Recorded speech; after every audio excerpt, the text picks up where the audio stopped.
Hello.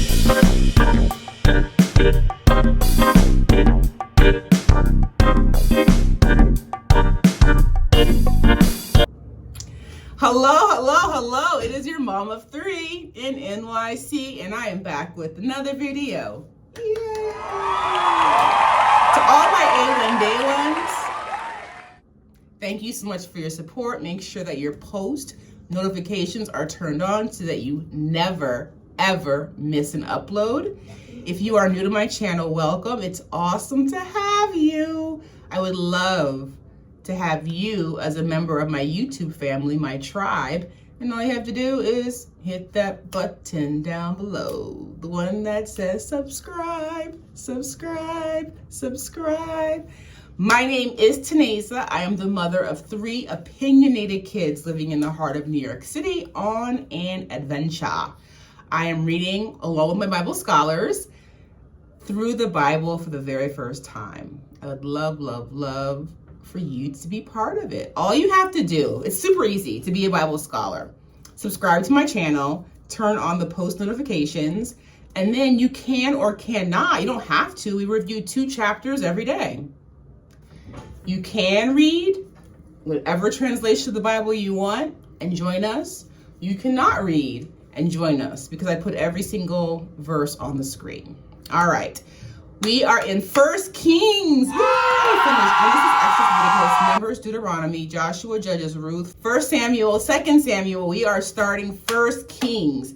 This video is a review of 1 Kings chapters 1 and 2. Let's just jump in. I love it already. I'm gonna tell you right now, I love it already. All right, so King David has grown old. The Bible says it cannot stay warm. Usually that happens like when you get elderly, right? And you're thin and you're frail. He did get an attendant, a virgin, beautiful girl named Abishag to care for him. No relation, so it's not a concubine, not a girlfriend, not a wife. I envision like a nurse, a young, beautiful nurse that really took care of David. David's son, Adonijah. So Adonijah was considered very handsome. He was the son that was born after Absalom.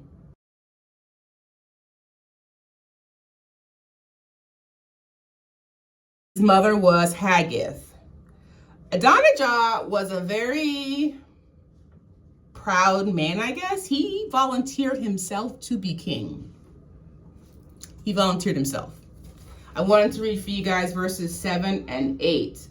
Adonijah confirmed with Joab. We know Joab is the commander of the army, son of Zeruiah, and with Abiathar the priest. They gave him their support. But Zadok the priest, Benaiah son of Jehoiada, Nathan the prophet, Shimei and Ray, and David's special guard did not join Adonijah. He decides he wants to be king. Adonijah sacrificed sheep, cattle, and calves. Adonijah invited all of his brothers, the king's sons, all royal officials from Judah. He did not invite the prophet Nathan, Benaiah, or his brother Solomon to the sacrifice at the stone of Zoheleth near En Rogel. That's where he invited his brothers, the king's sons, and all the royal officials. So Nathan the prophet, he goes to Solomon's mother, Bathsheba. Ask her if she has heard that without King David's knowledge, Adonijah has become king. Verses 12, 13, and 14. Now then, let me advise you. This is Nathan the prophet speaking to Bathsheba. Let me advise you how you can save your own life and the life of your son Solomon. Go into King David and say to him, my lord the king, did you not swear to me, your servant? Surely Solomon your son shall be king after me, and he will sit on my throne. Why then has Adonijah become king? You are still there talking to the king. I will come in and confirm what you have said. So He tells Bathsheba what to do, what to say, and says, I got your back. I got your back. Bathsheba did exactly that. Went into King David's room. King David asked what she wants. Bathsheba reminds King David, and again, I put in my parentheses, he is still the king to me. I'm not going to call Adonijah king. He was never king to me. King David, she reminds him that he swore that her son Solomon would be the next king. But now, without King David's knowledge, Adonijah has become king. Bathsheba tells David all about all of Adonijah's sacrifices, all the invitations extended, how Solomon was excluded. Verses 20 and 21. My lord the king, the eyes of all Israel are on you to learn from you. This is Bathsheba speaking to King David. To learn from you who will sit on the throne of my lord the king after him. Otherwise, as soon as my lord the king is laid to rest with his fathers, I and my son Solomon will be treated as criminals. Nathan the prophet arrives, just like he said he would, to back her up. He humbly bowed to King David. Right away, Nathan asks King David if he has in fact declared Adonijah as the king, because as they speak, he is actually celebrating with all the king's sons, commanders of the army, Abiathar the priest. Who's excluded from the banquet? He himself, Nathan, Benaiah, Zadok, and Solomon. King David calls Bathsheba back into his room. Verse 29 and 30. The king then took an oath. As surely as the Lord lives, who has delivered me out of every trouble. Ooh, the Lord who has delivered me out, not of some, not of a few.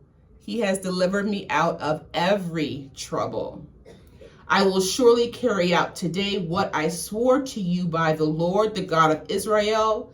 Solomon, your son, shall be king after me. He will sit on my throne in my place. David then called in the three of the uninvited and gives the following instructions. I wanted to read 33, 34, and 35.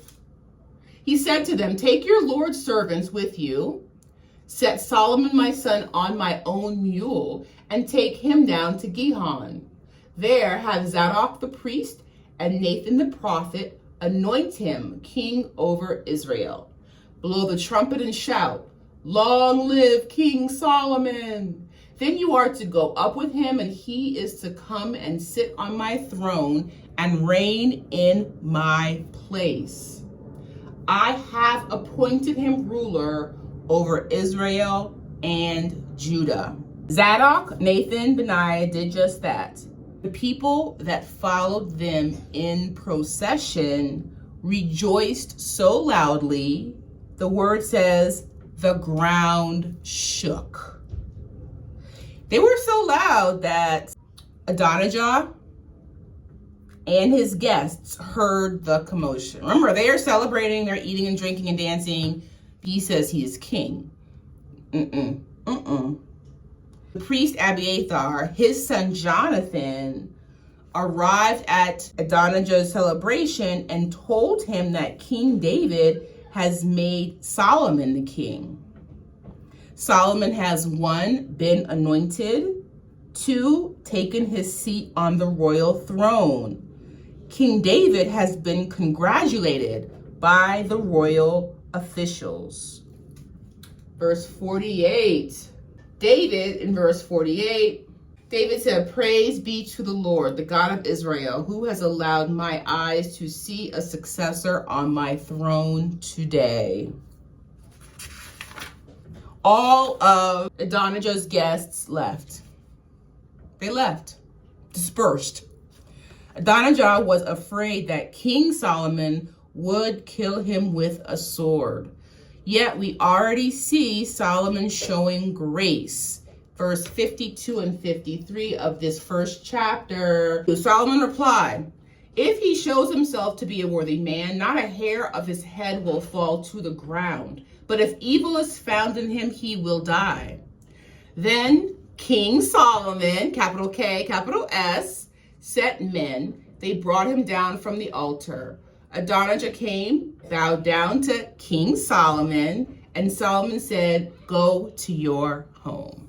All right, Bible scholars, chapter 2.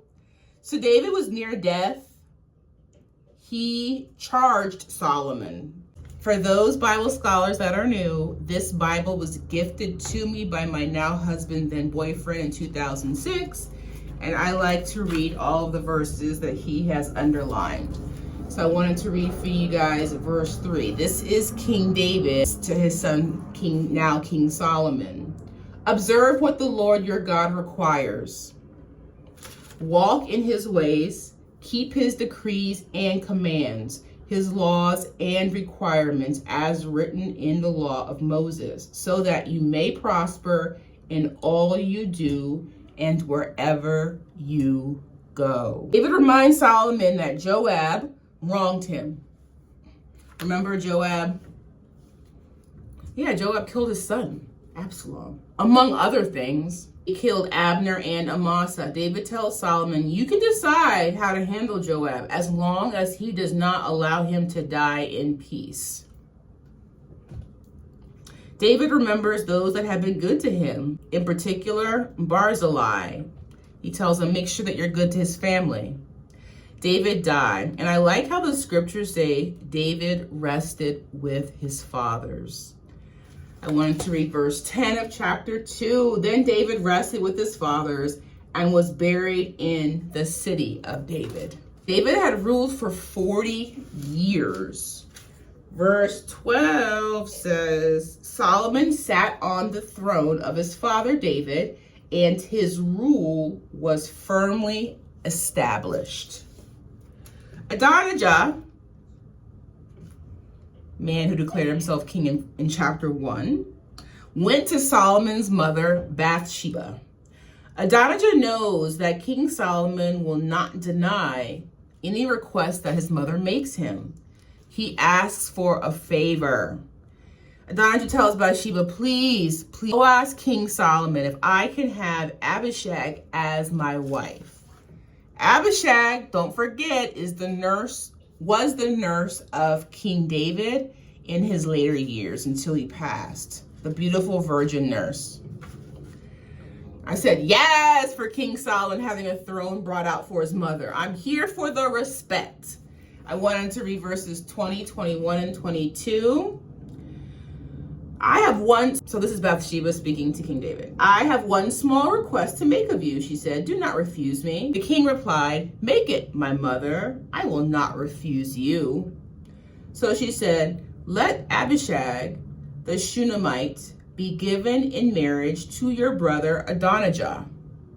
King Solomon answered his mother, why do you request Abishag, the Shunammite, for Adonijah? You might as well request the kingdom for him. After all, he is my older brother. Yes, for him and for Abiathar the priest and Joab, son of Zeruiah. He's incensed, to say the least. The reason that King Solomon was so angered by this request was because Adonijah was asking to be married to the woman who cared for a king. And that was it for him. That was it. So again, like how dare you? Like, who do you think you are? This woman nursed a king. Now you want her to be your wife? That was it. It's a wrap. Verse 24. Now, as surely as the Lord lives, he who has established me securely on the throne of my father David, this is King Solomon speaking, and has founded a dynasty for me as he promised, Adonijah shall be put to death today. I was told to and killed Adonijah. King Solomon removed Abiathar from priesthood, but he spared his life. When Joab heard of the death of Adonijah, he fled. he went straight to the tent of the Lord. King Solomon ordered Benaiah to kill him. Verse 30 of chapter 2 says, Benaiah entered the tent of the Lord and said to Joab, the king says, come out. But he answered, no, I will die here. Benaiah reported to the king, this is how Joab answered me. Verses 34 and 35, Benaiah, son of Jehoiada, went up and struck down Joab and killed him. He was buried on his own land in the desert. The king put Benaiah, son of Jehoiada, over the army in Joab's position, and he replaced Abiathar with Zadok the priest. Again, these men were loyal to King Solomon. King Solomon sent for Shimei. Remember, his father said to make sure you take care of him, told him to build a home in Jerusalem, but listen, you can never leave. Shimei agreed to King Solomon's stipulation. 3 years later, 2 of his slaves ran off to Gath. He went to find them and bring them back. Verses 41, 42, and 43. When Solomon was told that Shimei had gone from Jerusalem to Gath and had returned, the king summoned Shimei, said to him, did I not make you swear by the Lord and warn you that on the day you leave to go anywhere else, you can be sure that you will die? At that time you said to me, what you say is good, I will obey. Why then did you not keep your oath to the Lord and obey the command I gave you? The last verse of chapter 2. Verse 46, then the king gave the order to Benaiah, son of Jehoiada. He went out and struck Shimei down and killed him. The kingdom was now firmly established in Solomon's hands. Bible scholars. And that, Bible scholars, concludes tonight's review. As always, okay, my nails match my notebook. Any questions, comments, or revelations, drop them down in the comments below. I'm excited. This is like so good. So good. Have a wonderful, wonderful rest of your evening, and I will see you in our next review. Bye for now, Bible scholars.